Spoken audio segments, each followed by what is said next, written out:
Hello everyone, welcome back. Today I'm going to talk to you guys about the awesomeness of this SBA4 brace, okay? Up until now, I've been using the SBA3. This is a pretty common one that most people have. It was cool because it was adjustable. The problem with this one was that this area over here was like really flimsy, and then like when storing it, I would have to basically put like a piece of rubber in there or something like that just to keep this thing from collapsing on itself. But now that I got this SBA4, I mean, that's going into a junk drawer somewhere because this one is awesome. This one's actually reinforced right over here, okay? So if you compare it to this one, right, you can see that SBA3 versus the SBA4. This over here makes all the difference, okay? This is a lot more rigid back here. And this is really important because what I find is that AR pistols are the best, home defense guns for women. They're the ones that they are able to shoot the best, learn the fastest. They enjoy shooting it because the guns are not front heavy. They shoot these short barrel, these pistols, right? They shoot these a lot better than full size rifles because they're able to come up over here. It's not heavy in the front. So I've seen time and time again that pretty much all women do better with AR pistols than any other gun. Handguns are horrible for most women. Not that they can't get good with it, but it takes a lot more training. They're able to shoot better, like right out of the gate with these pistols. So here's the thing. And now one of the things I'm not going to talk about or go into detail in this video is future possible ATF rulings. Okay, the ATF has gone back and forth a couple times on whether you can shoulder it or not shoulder it. They've considered banning it. They considered making it an NFA item. And I can't plan my life around what the government might do in the future. So I have to go based on what the current rules are, and I have to assume that they're going to be the same. Okay, so I think that's a fair way to approach things in life. That's how I approach things in business. So here's the thing: the ATF has said that occasional and sporadic shouldering is okay. Okay, so that's what they left us with. That's the last thing I heard: occasional and sporadic shouldering. Now, to me, that means that in a self-defense type of situation, yeah, that's definitely the occasion that you're gonna wanna shoulder this gun and get the best possible shot that you can possibly get. Okay, so in a self-defense situation, absolutely, you're gonna, that's the, to me, that's the occasional and sporadic shouldering. And of course, if you're doing self-defense training, again, that also qualifies as the occasional and sporadic use of, occasional sporadic shouldering. Now, if you're just blasting away to have fun, yeah, okay, so that'll be the time that we don't shoulder it, that, we'll hold it, off, we'll cheek it, or we'll hold it up here like this in some weird way that the or hold it out there like this, right? But for self-defense situations or self-defense training, that's the occasional and sporadic shouldering that we're gonna do to make sure that we hit the things that we want to hit and we don't hit the things that we don't want to hit. Okay. Now, I've tried out a lot of different braces for these pistols. I've got one over here. I did a prior review of it. This one was decent, but at the same time, it was kind of weird. This area over here, round, not the most comfortable thing to put the face on.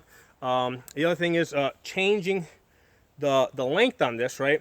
It's kind of hard to do one-handed because there's a position here where you got to kind of pull this into your chest, push it in, and then what happens is this bar comes out into the area where your thumb safety is.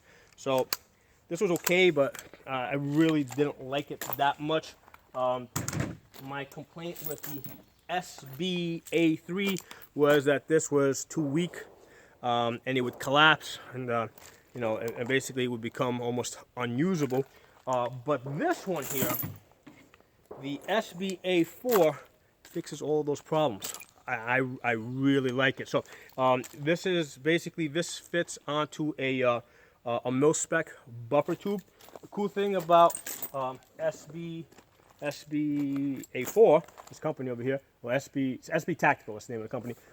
is that they send it to you with the buffer tube, but they don't send you the castle nut that you gotta get on your own. But they do send you the buffer tube. I mean, there's like a tiny bit of wobble in there. It's not that bad. And what I'm doing is I already tested this out. These two buffer tubes are like almost exactly the same. There's a little bit of wobble in this, a tiny little bit of wobble in that. The way you get this out is you just kind of pull this down, right? You grab it here with both fingers like this. You pull this down, and then this comes out, right? And there's the six position buffer tube. I'm just gonna put this on the side for now, and I'm going to install it on this one here. Put that in there. Pull this down. Okay, so there it is. I mean, this thing is awesome. Okay, this is absolutely awesome. It's solid. It's rigid for that occasional, and make it a little bit longer for myself. For that occasional and sporadic shouldering that we're going to be doing, but not too often. Never when we're having fun. You know, only when we're doing that. You know, self-defense training, occasional and sporadic. And the thing I really like, you know, in addition to everything else I like about this SBA 4 stock, is that to change the positions, you press this down like you would normally, right? Because like with this one over here, with the SBA 3, one of the things I always used to like get me all tied up and confused, that instead of pushing in the back, you push in the front.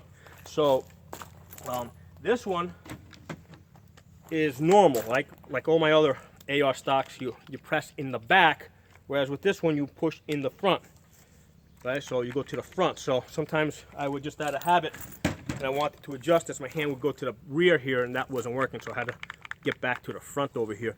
So that's the other thing I really like about this one. It just uses something that's more standard. It's gonna, again, this is the one that came with this one, but they're both no spec, they're both the same. I'm just gonna hook it up to this one over here. This way I don't have to bother undoing the castle nut, which is staked in. And this is absolute awesomeness. They got the they got a QD mounting point on both sides here, left side and right side. And I mean, this is just absolutely awesome, you know, especially for women, because what happens with women, because they got shorter arms, you know, they need to bring it in closer to their body, because otherwise, you know, it's harder for them to, it gets more heavy towards the front, they get more tired, they're not able to shoot as long. And one of the things, this is the 7.5-inch barrel.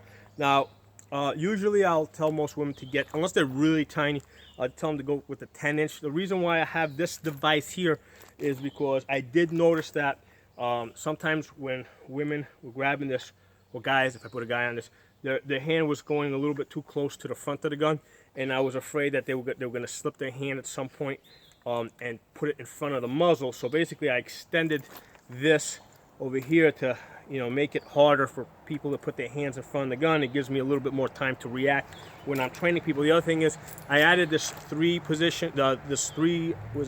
slot rail over here, because what I do is I tell people to put their index finger here. Basically, this becomes like an anchoring point, you know, and pull it into the chest. So basically, this is almost like an angled grip. Oh, by the way, we can't put the vertical grips on this, which I don't like. I wouldn't put the vertical grip on this gun anyway. It makes it more front heavy. It gets in your way, like you'll hit shit. Like let's say you want to get down on the table and shoot like this. If you got a vertical grip over here, the vertical grip hits stuff. The angle, same thing with the angle grips, they'll get in my way. But a 3-slot rail over here is perfect for gripping this, and you know, and getting yourself, you know, just anchoring consistently to the same place all the time. Got me, it's a little bit longer for me. You know, anchoring consistently. So yeah, SBA 4. Oh, by the way, price. I think it was like $85, which is like awesome. One of the things I like about, I'm seeing that I like about companies is, in light of the fact that people are now like buying these things, you know, they're buying polymer 80s, right? Buying braces, what else? You know, buying anything that the ATF is thinking about banning. People are buying them off the shelves like crazy. But the good thing is I'm noticing that the companies, right, that make them are not jacking up prices. I mean, at one point, I think I had seen these braces going for as high as $150, you know, and I got them for like $83. So they're doing the right thing. They're doing the right thing. They're not doing the opposite of what they should be doing, because the bad thing to do, right, and I think I saw this with the bump stocks, because they're in high demand, they're raising their prices, but that limits the amount of circulation. And here's the thing, we want these guns and all these devices, the Palmer 80s, we want them to fall under common use, right? The Supreme Court has said that commonly used firearms cannot be banned. So the more of these we can put into circulation, the better chance they have of falling under that common use cannot be banned, rule. So the good thing about SB Tactical is that they're pumping these out, they're selling them, they're not overpricing them, they're selling them at what I think is a decent price, $85. Yeah, I'm gonna get more. This is really good. I really like it. I very rarely do I do a review where I'm just like, I got like no complaints, 100%. I love it. This SB4 solves all of my problems as far as the weakness of this position here, the awkwardness of this thing here. I forgot its name. I mean, I bought it once. I would never buy this again. This solves all the other thing is that you're trying to zero in your rifle, right? You take a sniper hole, you can actually grab this, pull this into your chest, so you can do this without hitting this thing over here. So you can kind of do this like, take a traditional sniper hold. Whereas with this one here, it was a little awkward. It could be a little weird with this one over here. So most of my standard stocks have a system or style, have basically this triangle look to it. So that's kind of like standard for me, where I can take my sniper hold, and zero in my rifles. And again, that would count under occasional and sporadic use, because we got to zero in the rifle. The rifle has to be accurate. We got to hit the things that we want to hit, not hit the things we don't want to hit. So that, in my opinion, that definitely qualifies as occasional and sporadic use. So I hope you guys enjoyed this video. Oh, I got this at Midway USA. Like I said, about $85, Midway USA.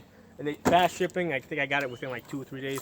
I think, so very, very, very happy with this. I mean, I did not know that this even existed. The reason I found this is because I was looking to buy another one of these, right? And then I came across that. I'm like, wow, that's looks pretty perfect. Thanks for watching. If you guys aren't a member of the channel, subscribe. I'll see you guys next time.